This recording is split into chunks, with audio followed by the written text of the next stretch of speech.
Today we look at فعل. The scholars of verbs, they make a scale called فعل. The scale is called فعل. They use the scale to measure past verbs. The first letter is called فاء كلمة.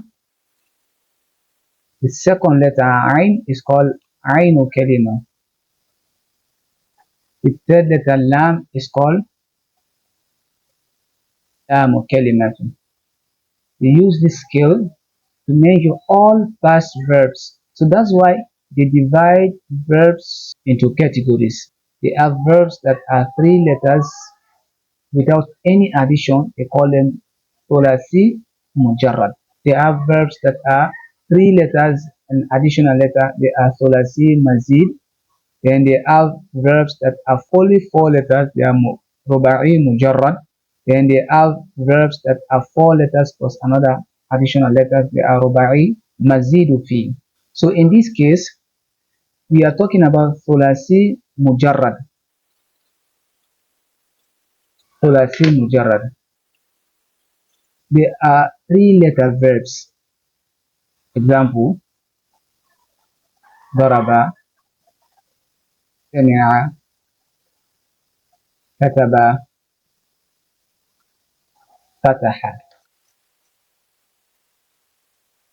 كرم.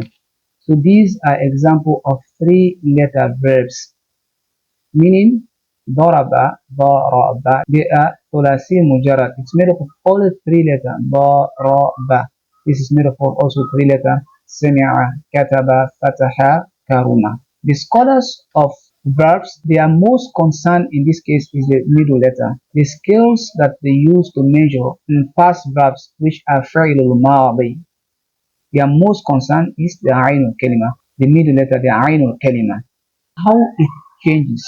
Here I make this example based on all the three.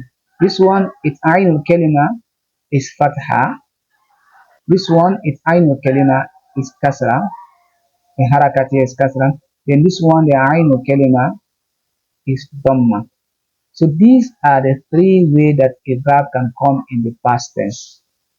The past tense, the verb can either be fatha, dhamma, or kasra. With this, they give out different fi'l al-mudari, which we will explain later. For us to understand something, for each one verb, like doraba, we have from it 14 other verbs. Because Arabic language has its own way of dealing with verbs, numbers of people, or the gender of people. So let me make a quick summary here. We are talking about past verbs here. We divide it first on categories. Let's put here gender. Male here is the male, mudhakkar is mu'annath. So the person I'm talking to, if they are men, they have three verbs that I will use for them, because there is a verb used for one person, there is a verb used for two people, there is a verb used for three people as well. So three verbs.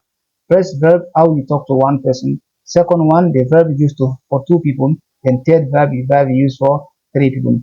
This, if the person I'm talking to is with me now, or okay, say this is the second person. The second person, the person we are discussing with, if it's a male, then similar, if the person we are talking to is a female, we have three verbs also. First verb, if we are talking to one female. Second, if we are talking to two female. Third, if we are talking to three female. So three verbs also. These are for the people that are close. So we call them mukhatab. Mukhatab. Then ghaib, this person that is being discussed in our conversation. If the person is a man, we also have three verbs we use for them. Three different verbs, just like I explained there. Then if it's a woman, so we also have three verbs. Let's say we call this one ghaib, al-ghaib. Then the last category. So if we count 3, 6, 9, 12, we already have 12 verbs. In the last category, the person speaking, the mutakallim. The mutakallim. We have two verbs for him always. I am the speaker here. They use only two verbs for me. One, if I'm alone. Two, if we are two or more. one person speaking, like I said, I. If I say we have another verb.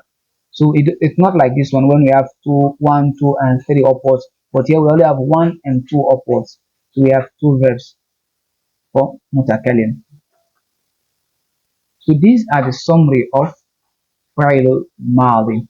But in the next video, I will explain how to create these verbs for the people that we see in this category. For each one of these, how are we going to make verbs for them?